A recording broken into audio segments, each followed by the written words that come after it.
लोकतंत्र का पहिया चलता रहे, इसके लिए जरूरी है चुनाव चलते रहें। कुछ इसी विचार के साथ चुनाव आयोग ने कोरोना महामारी की तीसरी लहर के दौरान चुनाव कराने का एक बहुत बड़ा निर्णय किया और इस चुनौती को स्वीकार किया। 8 जनवरी को चुनावी तारीखों का ऐलान हुआ, लेकिन रैलियों पर प्रतिबंध के साथ। ये प्रतिबंध फिलहाल और एक हफ्ते के लिए बढ़ा दिए गए और इसका कारण है कोरोना संक्रमण। दरअसल चुनावी राज्यों में कोरोना संक्रमण की स्थिति बहुत खराब है। सबसे ज्यादा विधानसभा सीटों वाले 2 राज्यों में कोरोना संक्रमण की स्थिति ठीक नहीं कही जा सकती। उत्तर प्रदेश में कोरोना संक्रमण के प्रतिदिन आने वाले मामले पिछले 6 दिनों में यानी 8 जनवरी से 14 जनवरी के बीच 150% बढ़ गए हैं। पंजाब में प्रतिदिन आने वाले मामलों में पिछले 6 दिनों में 112% की बढ़ोतरी हो चुकी है। मतलब ये कोरोना संक्रमण की रफ्तार सुनामी से भी तेज उत्तर प्रदेश और पंजाब में नजर आ रही है। पिछले 2 दिनों से तो कोरोना संक्रमण के 2.5 लाख से ऊपर केस देश में आ रहे हैं और इसी कारण चुनावी राज्यों में कोरोना संक्रमण को देखते हुए चुनाव आयोग ने प्रचार को वर्चुअल मोड में ही रखने का ऐलान किया था। इसके पीछे महत्वपूर्ण कारण है।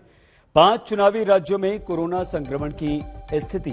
403 विधानसभा सीट वाले उत्तर प्रदेश में चुनाव आयोग के ऐलान वाले दिन मतलब 8 जनवरी को 6,401 कोरोना संक्रमित थे।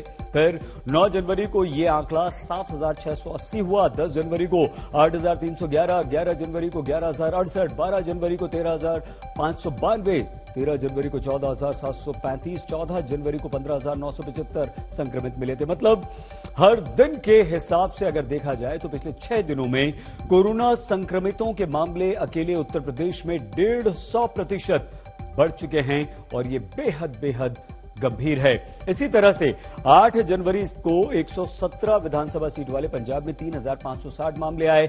इसके बाद कोरोना संक्रमण के मामले बढ़ते देख 14 जनवरी को 7,554 तक पहुंच गए। मतलब पंजाब में पिछले 6 दिनों के अंदर संक्रमितों में 112% की बढ़ोतरी दर्ज की गई, जो बहुत खतरनाक है। 70 विधानसभा सीट वाले तीसरे चुनावी राज्य उत्तराखंड में कोरोना की रफ्तार काफी तेज है। 8 जनवरी को यहां कोरोना के 1,560 संक्रमित मिले, जिनकी संख्या लगातार बढ़ी। 14 जनवरी को प्रतिदिन आने वाले मरीजों का आंकड़ा 3,200 तक पहुंच गया। फिलहाल 10,000 से ज्यादा एक्टिव मरीज उत्तराखंड में मौजूद हैं और यहां पर संक्रमित मरीज 105% बढ़ गए हैं, जो कि खतरनाक है। इसी तरह 40 सीट वाले चौथे चुनावी राज्य गोवा में 8 जनवरी को कोरोना के 1,789 संक्रमित मिले। 13 जनवरी को गोवा में कोरोना के 3,728 मरीज थे। फिर 14 जनवरी को 3,145 नए संक्रमित मिले। गोवा में 6 दिनों में कोरोना संक्रमितों की संख्या 75.7% बढ़ गई।